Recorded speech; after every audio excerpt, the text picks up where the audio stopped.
जय हिंद साथियों। तो चलिए आज हम लोग एडिटोरिया का 7500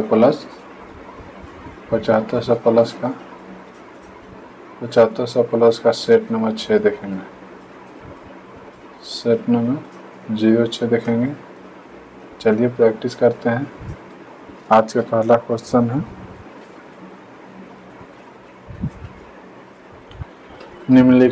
निम्नलिखित ऐतिहासिक स्थलों पर विचार कीजिए।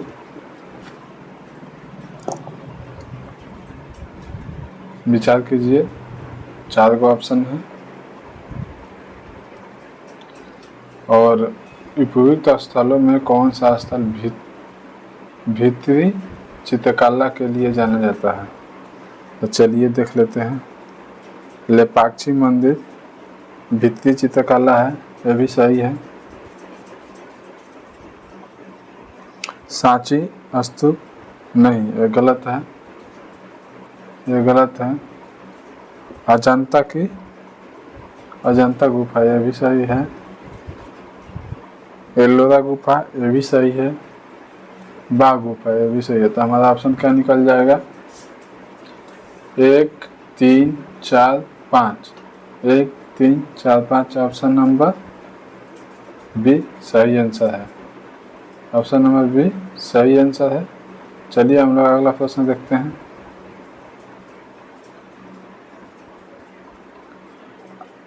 आर्य मंजूश्री मूल्यकल्प निम्नलिखित में से किससे संबंधित है? आर्य मंजूश्री मूल्यकल्प निम्नलिखित में से किससे संबंधित है? तो महायान से। Option number A right answer है, महायान से। चलिए अगला प्रश्न देखते हैं। शकों पर बीजोपरांत चंद्रगुप्त द्वितीय ने निम्नलिखित में से किस धातु के सिक्के प्रचलित किए थे? किस धातु के सिक्के प्रचलित किए थे? तो चांदी के। Option number B right answer है। चलिए अगला प्रश्न देखते हैं।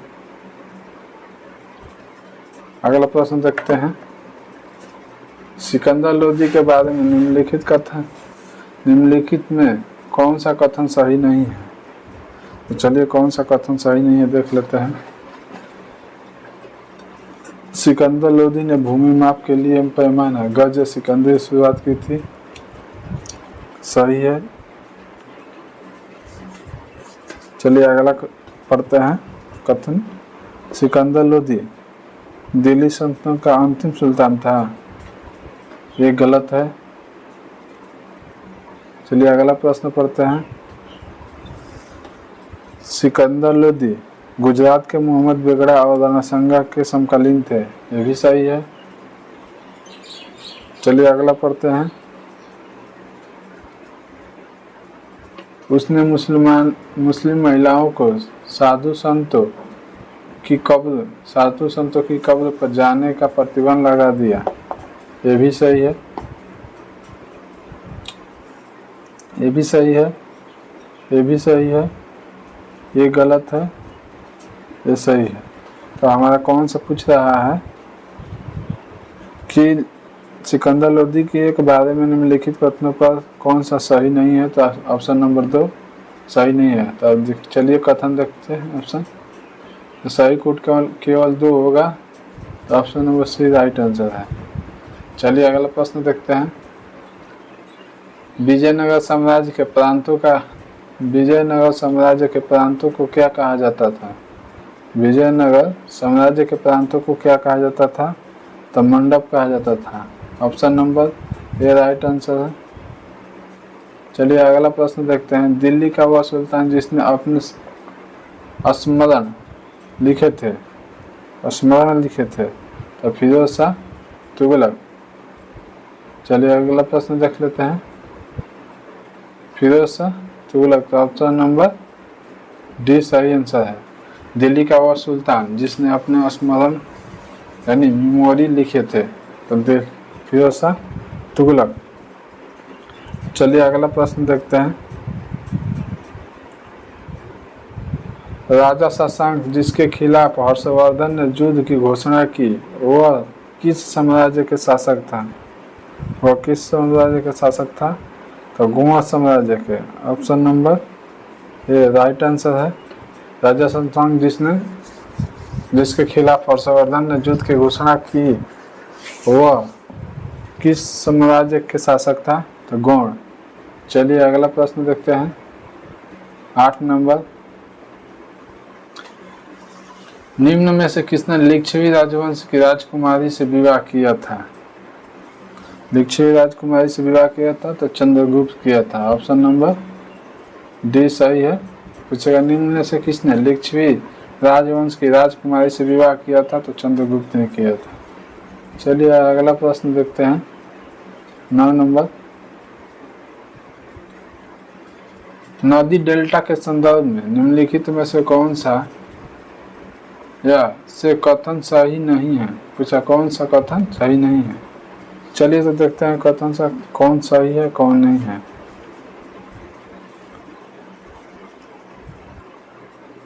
एक डेल्टा का निर्माण तब होता है जब एक नदी धीमी गति से बहने वाले जल के निकाय को जैसे समुद्र या झील में मिलती है। सही है, ये सही है। चलिए दूसरा पढ़ते हैं, नील नदी का डेल्टा विश्व का सबसे बड़ा डेल्टा है। ये गलत है। विश्व का सबसे बड़ा डेल्टा गंगा जमुना का डेल्टा सुंदरवन का डेल्टा है।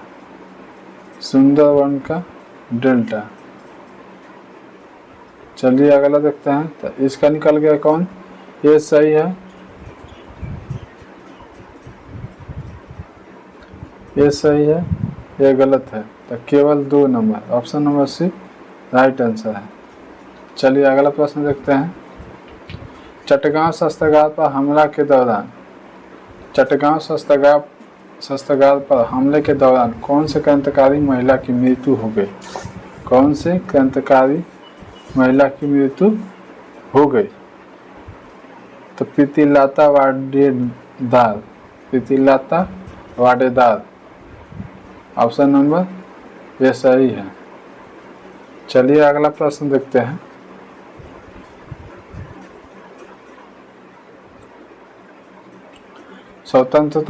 स्वतंत्रता आंदोलन के क्रांतिकारी आतंकवादियों का पहला महत्वपूर्ण शासी कार्य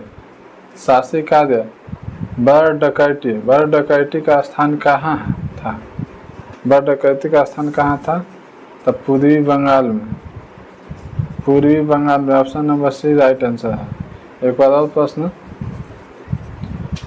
स्वतंत्रता आंदोलन के क्रांतिकारी आतंकवादियों का पहला महत्वपूर्ण साहसिक कार्य बर डकैती का स्थान कहाँ था? तो पूर्वी बंगाल में।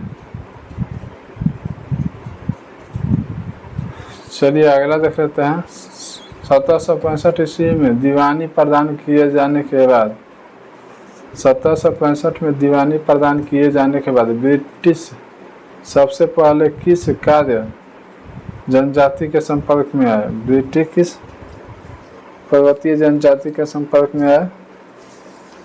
तो खासी जनजाति कहाँ है? मेघालय में। 1765 ईस्वी में दीवानी प्रदान किए जाने के बाद ब्रिटिश सबसे पहले किस पर्वतीय जनजाति के संपर्क में है? तो खासी। चलिए अगला प्रश्न देखते हैं,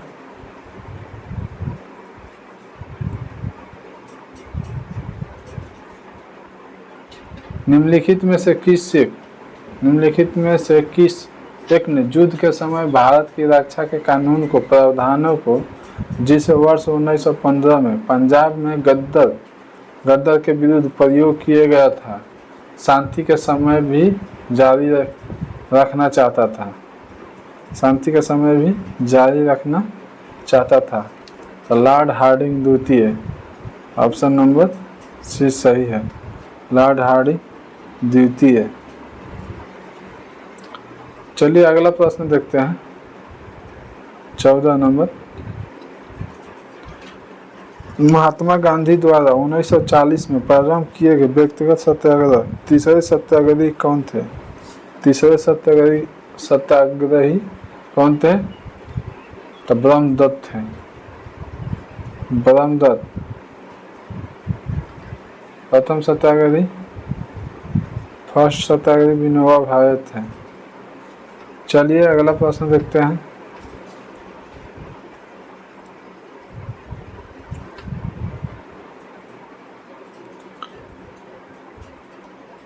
वर्ष 1932 ईस्वी में निम्नलिखित में से एक आदेश पारित करके अखिल भारतीय कांग्रेस समिति को गैर कानूनी करार दे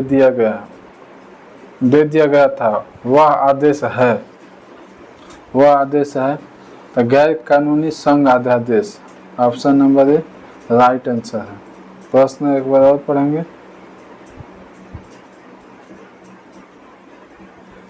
वर्ष 1932 ईस्वी में निम्नलिखित में से एक आदेश पारित करके अखिल भारतीय कांग्रेस समिति का गैर कानूनी करार दे दिया गया था। वो आदेश कौन था? तो गैर कानूनी संघ आदेश। चलिए अगला प्रश्न देखते हैं।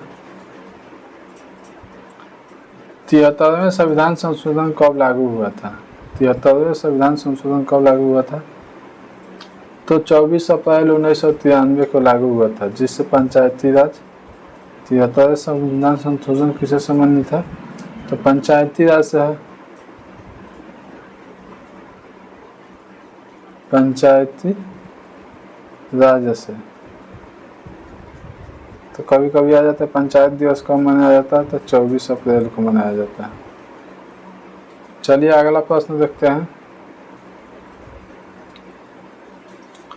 भारतीय संविधान में प्रस्तावना का कितने प्रकार का समानता का उल्लेख किया गया है?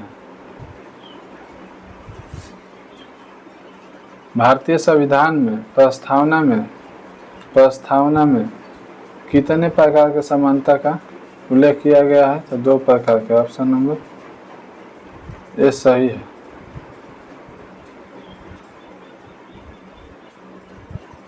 राष्ट्रपति उम्मीदवार को प्रचार हेतु सामान्यतः कितना समय मिलता है? राष्ट्रपति उम्मीदवार को प्रचार हेतु सामान्यतः कितने समय मिलता है? तो 2 सप्ताह। चलिए अगला प्रश्न देखते हैं। किस अनुच्छेद में शहरी स्थानीय निकाय से संबंधित 18 कार्यों को सूची दी गई है? अनुच्छेद 243 के W। 243 के W। एक बार और प्रश्न पढ़ते हैं।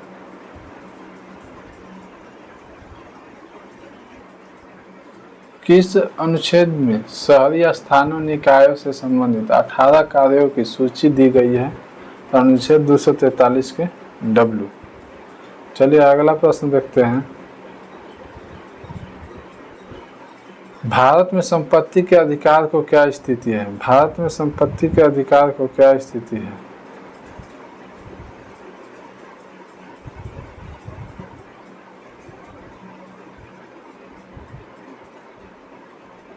भारत में संपत्ति के आधार की क्या स्थिति है?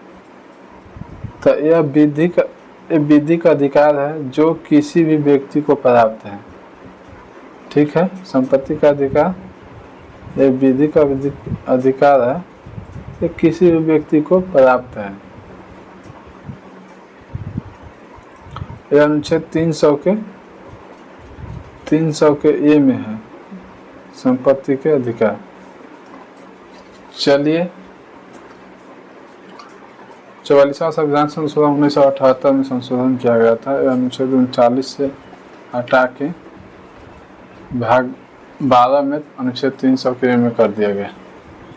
चलिए अगला प्रश्न देखते हैं। निम्नलिखित में से कौन से 1919 में भारत सरकार अधिनियम की विशेषता नहीं है? निम्नलिखित में से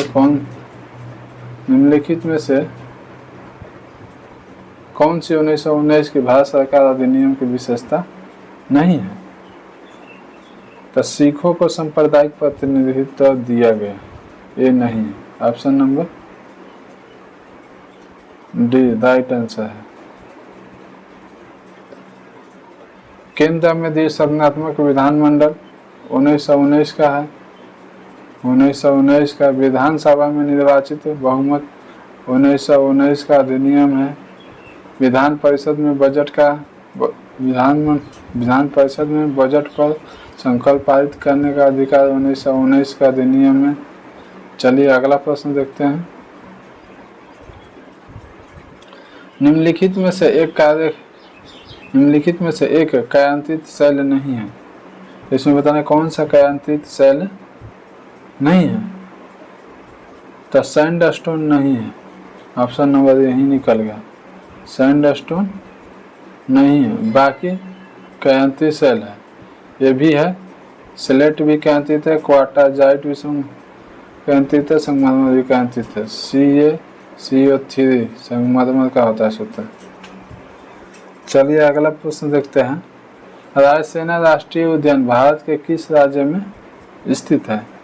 रायसेना राष्ट्रीय उद्यान भारत के रायमोना है, रायमोना राष्ट्रीय उद्यान है। रायमोना राष्ट्रीय उद्यान भारत के किस राज्य में स्थित है? तो रायमोना राष्ट्रीय उद्यान भारत के असम राज्य में है, भारत के असम राज्य में है। चलिए अगला 24 नंबर देखते हैं। पृथ्वी के चुंबकत्व के लिए उत्तरदायी होता है, पृथ्वी के चुंबकत्व के लिए उत्तरदायी होता है तो ब्रह्मकोर, क्या ब्रह्मकोर, option number B right answer है। चलिए अगला प्रश्न देखते हैं। निम्नलिखित पर विचार कीजिए। नागार्जुन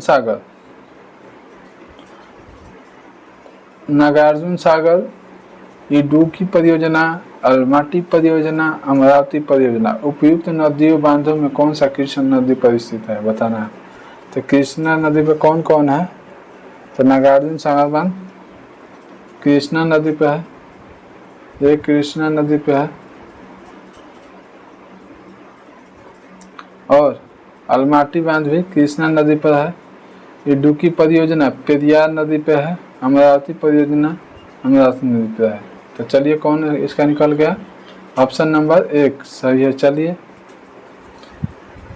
1 और 3 नागार्जुन सागर और अलमाटी बांध कृष्णा नदी पे है। चलिए अगला देखते हैं। निम्न में किसकी बीमा रैखिक संवेग की बीमा के समान होती है? तो आवेग की बीमा रैखिक संवेग की बीमा के समान होता है। चलिए अगला प्रश्न देखते हैं। एक तरंग के लिए कार्यकाल द्वारा विभाजित तरंगदैर्घ्य किसके बराबर होता है? किसके बराबर होता है? तो तरंग वेव के बराबर होता है, ऑप्शन नंबर सी सही आंसर, तरंग वेव के बराबर होता है। एक तरंग के लिए आवर्तकाल द्वारा विभाजित तरंगदैर्घ्य किसके बराबर होता है? तो तरंग वेग के बराबर होता है। वोल्टेज को स्थिर रखते हुए यदि अधिक लैंप को एक श्रृंखला परिपथ में रखा जाता है तो परिपथ के समग्र धारा पर क्या प्रभाव पड़ेगा? परिपथ के समग्र धारा पर क्या प्रभाव पड़ेगा? तो घटता है, ऑप्शन नंबर ए राइट है। चलिए अगला प्रश्न देखते हैं। निम्नलिखित में से कौन सा समजात युग्मक है? समजात युग्म है तो option number C right answer, समजात युग्म है। HCHO CH3HO। चलिए अगला प्रश्न देखते हैं। 30 नंबर। रदरफोर्ड का अल्फा कण प्रकीर्णन प्रयोग किसकी खोज के लिए उत्तरदायी है? किसकी खोज के लिए उत्तरदायी है? तो परमाणु केंद्र की, ऑप्शन नंबर ए सही है। चलिए अगला देखते हैं। निम्न में कौन सी धातु ठंडे जल के साथ हाइड्रोजन गैस निकलती है? निम्न में कौन सी धातु ठंडे जल के साथ हाइड्रोजन गैस निकालती है? तो पोटेशियम, ऑप्शन नंबर सी सही है, पोटेशियम। चलिए अगला प्रश्न देखते हैं। पॉलीएक्रिलोनाइट्रेट का औद्योगिक स्तर पर क्या नाम है? तो अलोन या एक्रिलेन, ऑप्शन नंबर ए सही है, ऑप्शन नंबर ए सही है। पॉलीक्रिलोनाइट्राइल का औद्योगिक स्तर पर नाम क्या है? तो ऑरलोन या एक्रिलेन। चलिए अगला प्रश्न देखते हैं। फुसफुस गुहा में भरे तरल का क्या कार्य है? भरे तरल का क्या कार्य है? फुसफुस आवरण को घर्षण मुक्त रखना। ऑप्शन नंबर बी सही है, फुसफुस आवरण को घर्षण मुक्त रखना। चलिए अगला प्रश्न देखते हैं 33 नंबर। उपास्थि निम्न में से किसमें नहीं पाई जाती है? उपास्थि निम्न में से किसमें नहीं पाई जाती है? तो ग्रीक में। ऑप्शन नंबर सी सही है, उपास्थि निम्न में से किसमें नहीं पाई जाती है? ग्रीक में। जीवों का आनुवंशिक विभिन्नताओं का मूल स्रोत क्या है? जीवों का आनुवंशिक विभिन्नताओं का मूल स्रोत क्या है? तो लैंगिक जनन। ऑप्शन नंबर डी सही है, लैंगिक जनन। चलिए अगला प्रश्न देखते हैं। प्रोटीन में पाए जाने वाला उपास्थि में पाए जाने वाला प्रोटीन कौन है? उपास्थि में पाया जाने वाला प्रोटीन कौन है? तो कैंडिड्रन।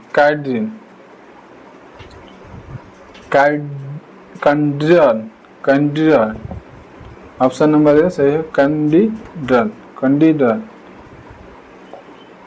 चलिए अगला प्रश्न है 37 नंबर। निम्न में से कौन सा एक कशेरुकी का उत्सर्जन अंग नहीं है? तो हेप्टोपैंक्रियाज। ऑप्शन नंबर डी सही है, हेप्टोपैंक्रियाज।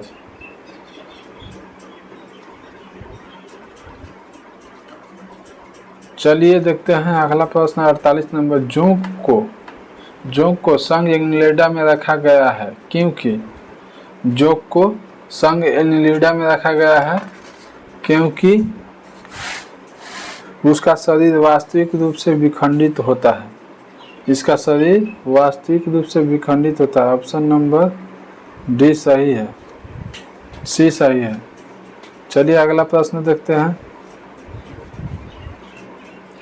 निम्नलिखित में से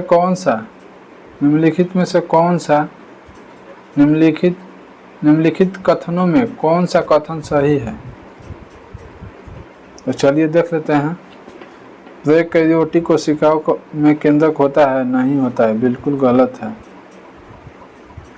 वनस्पति और जंतु दोनों ही कोशिकाओं में कोशिका काला होती है? सही है। यूकैरियोटिक कोशिका में माइटोकॉन्ड्रिया और क्लोरोप्लास्ट नहीं पाए जाते हैं? बिल्कुल गलत है, पाए जाते हैं। राइबोसोम केवल यूकैरियोटिक कोशिका में उपस्थित होते हैं? बिल्कुल गलत है, यूकैरियोटिक प्रोकैरियोटिक दोनों में पाए जाते हैं, ये भी गलत है। तो ऑप्शन नंबर हमारा बी सही आंसर निकला।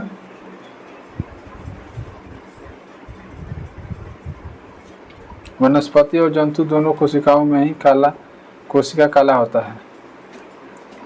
चलिए 40 नंबर प्रश्न देखते हैं।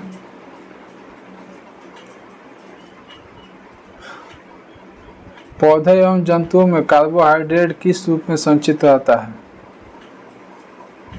पौधे और जंतुओं में कार्बोहाइड्रेट किस रूप में संचित रहता है? तो क्रमशः स्टार्च और ग्लाइकोजन के रूप में। स्टार्च और ग्लाइकोजन के रूप में। ऑप्शन नंबर बी सही है। चलिए 41 नंबर प्रश्न देखते हैं।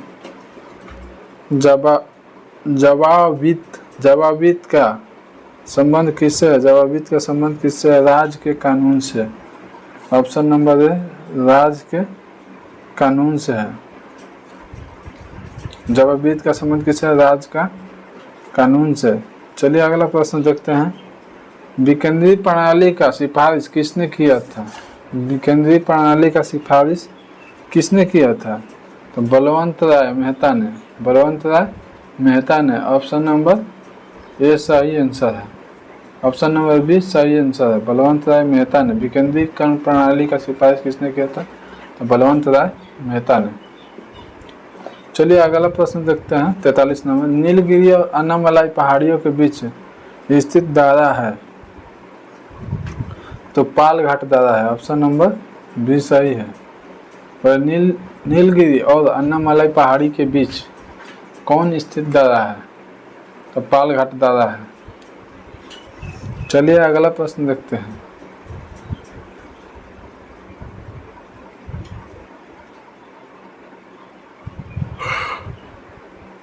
गुवाहाटी से चंडीगढ़ तक मानसूनी वर्षा की प्रवृत्ति क्या होती है? तो हम समान होती है। वर्षा कैसा होता है? हम समान होता है। ऑप्शन नंबर सी सही है। ऑप्शन नंबर सी सही है।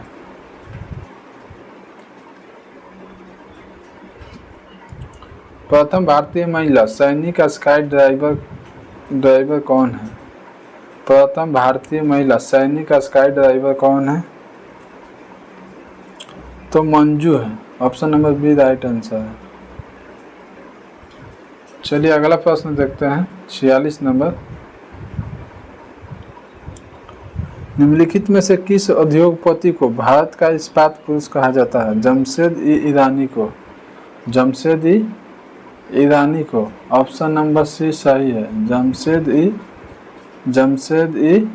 ईरानी को। निम्नलिखित में से किस उद्योगपति को भारत के इस्पात पुरुष कहा जाता है? तो जमशेद ईरानी को। चलिए अगला प्रश्न देखते हैं। मुकुल किसकी प्रसिद्ध साहित्य रचना है? तो सुभद्रा कुमारी चौहान की। ऑप्शन नंबर डी सही है। सुभद्रा कुमारी चौहान की। दीवार पर मिट्टी से बनाए जाने वाले नोडोरा अलंकरण किस जनजाति की विशेषता है? नोडोरा अलंकरण किस जनजाति की विशेषता है? तो गोंड जनजाति की विशेषता है। ऑप्शन नंबर डी सही है। गोंड जनजाति।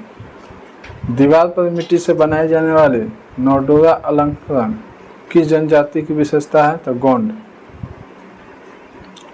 चलिए अगला देखते हैं।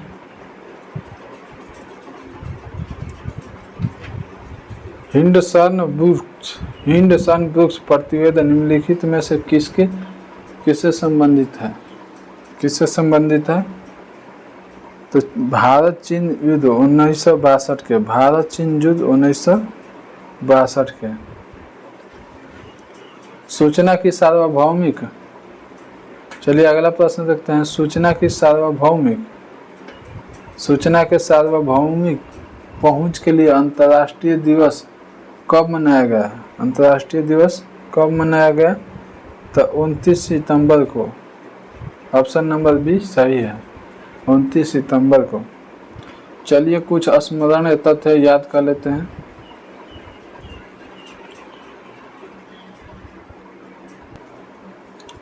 चलिए स्मरणीय तथ्य देख लेते हैं।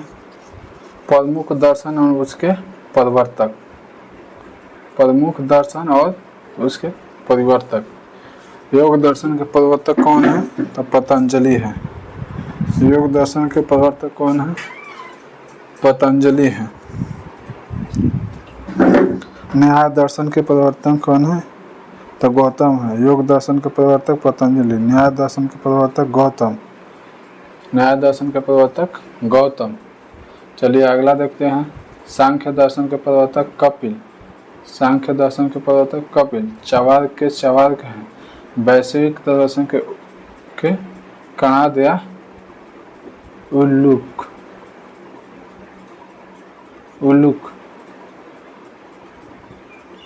या कणाद है। पूर्व मीमांसा का जैमिनी। उत्तर मीमांसा का बदरायण। पूर्व मीमांसा का जैमिनी। उत्तर मीमांसा का बदरायण। तो एक बार फटाफट याद कर लेते हैं।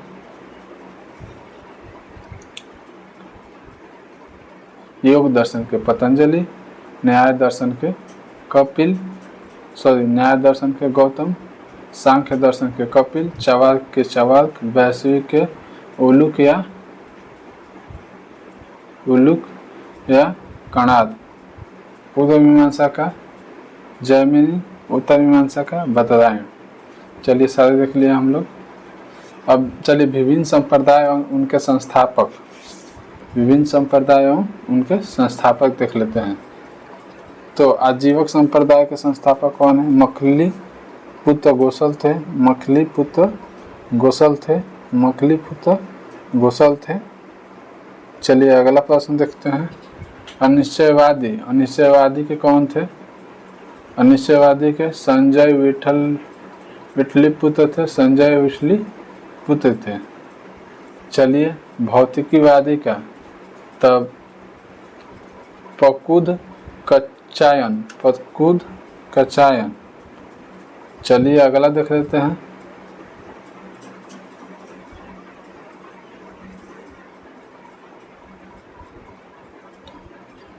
अक्रियवादी का तो पूर्णकस्य, अक्रियवादी का पूर्णकस्य, भौतिकवादी का पकुद कचायन, अनिश्चयवादी का संजय विठल पुत्र, आजीवक का मखली पुत्र गोसल।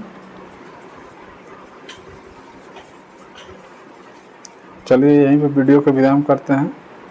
तो 50 प्रश्न है मोस्ट इम्पोर्टेंट, बिहार दरोगा, बिहार एसआई, यानी सभी स्टेट के एग्जाम में जीके जीएस जितने जगह पूछे जाते हैं उसमें सभी में कोई ना कोई एक प्रश्न आएगा ही, मोस्ट इम्पोर्टेंट प्रश्न। तो आप लोग परीक्षा बहुत नज़दीक है, आप लोग मंगा के पढ़िए।